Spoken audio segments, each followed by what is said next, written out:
श्री श्री हरदास बांके बिहारी लाल की जय। आज हम लोग आए हैं चित्रकूट धाम में कामतानाथ पर्वत की परिक्रमा देने।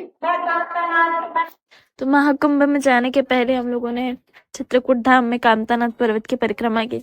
ये एंट्रेंस है, इन सीढ़ियों को चलकर आप ये मंदिर में आ सकते हैं। यहाँ से परिक्रमा आपकी प्रारंभ। बहुत भीड़ है यहाँ पर, जैसे गिरिराज जी में एकादशी से पूर्णिमा विशेष भक्त आते ही हैं।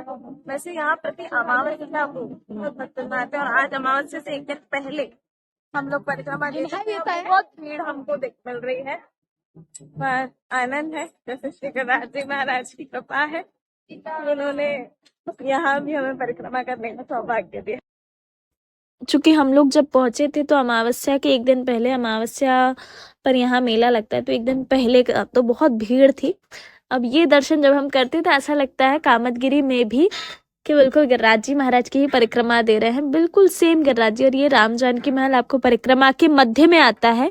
यहाँ पर श्री तुलसीदास जी महाराज, उनके गुरुदेव श्री नरहरि दास जी का आप दर्शन कर रहे हैं, इनकी प्रतिमाएं हैं। और साथ ही बहुत सुंदर एक राम दरबार है। जब भी मैं यहाँ जितनी बार देख रही थी, मुझे ऐसा लग रहा था कि एक तरफ से बिल्कुल गिरिराज जी के जैसा ही लग रहा था यहाँ भी। पर गिरिराज जी में और यहाँ में एक चीज अलग अलग है कि यहाँ की परिक्रमा में हर पूरे समय आपके सर पर शेड है, पर गिरिराज जी में वो नहीं होता। परिक्रमा के मध्य में गुरुदेव वशिष्ठ का आश्रम आता है। यहाँ पर गुरुदेव वशिष्ठ के आश्रम के साथ साथ ये त्रिदेव है जो पालने में झूल रहे हैं। अनुसुईया माता पीछे खड़ी है। अनुसुईया माता का एक अलग से मंदिर चित्रकूट धाम में है, बहुत सुंदर दर्शन है वहां का। कभी आप लोग चित्रकूट जाए तो अवश्य जाए अनुसुईया माता के मंदिर में। वहां स्नान के लिए भी बहुत सुंदर जल है, स्नान जरूर करें वहां पर। यहाँ संपूर्ण परिक्रमा में 4 मुखारविंद आते हैं। जैसे गिरिराज जी में 1 मुखारविंद है, यहाँ पर 4 मुखारविंद है। ये वो स्थान है जहाँ वनवास के समय श्री भरतलाल जी प्रभु श्री राम से मिलने आए थे। यही भरत मिलाप हुआ था। ये दोनों भाइयों का विग्रह बनाया गया है। ये तृतीय मुखारविंद के पहले आपको पड़ता है।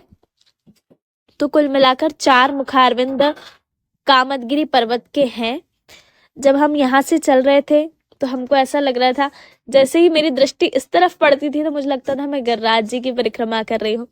पर जब ये दृश्य आने लग गया तो ये भी इतने मनोरम थे। इतनी सुंदर सुंदर राम जी की जो लीलाएं हैं, उनकी बहुत सुंदर सुंदर पेंटिंग्स बनाई गई है दीवारों पर। तो ये बहुत मनमोहक है। और साथ ही मुझे लगता है हर पेंटिंग का दूसरी वाली से कोई ना कोई रिलेशन था।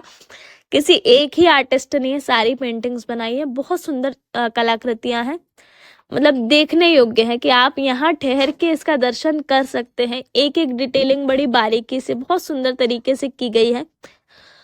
प्लस यहाँ पर उस समय, क्योंकि कुंभ में जितनी आने वाली जनता है वो लगभग चित्रकूट धाम भी आ रही थी, कुंभ के लोगों की भी भीड़ थी, साथ ही अमावस्या पर परिक्रमा देने वालों की भी भीड़ थी। पर इतनी भीड़ में भी परिक्रमा का अद्भुत आनंद था। यहाँ से आप मध्य प्रदेश की सीमा में प्रवेश करते हैं और ये चौथा और अंतिम मुखारविंद है। इसके बाद आप पुनः उसी मंदिर में पहुंच जाते हैं जहाँ से परिक्रमा आपने प्रारंभ की थी। जय जय श्री राधेश्याम।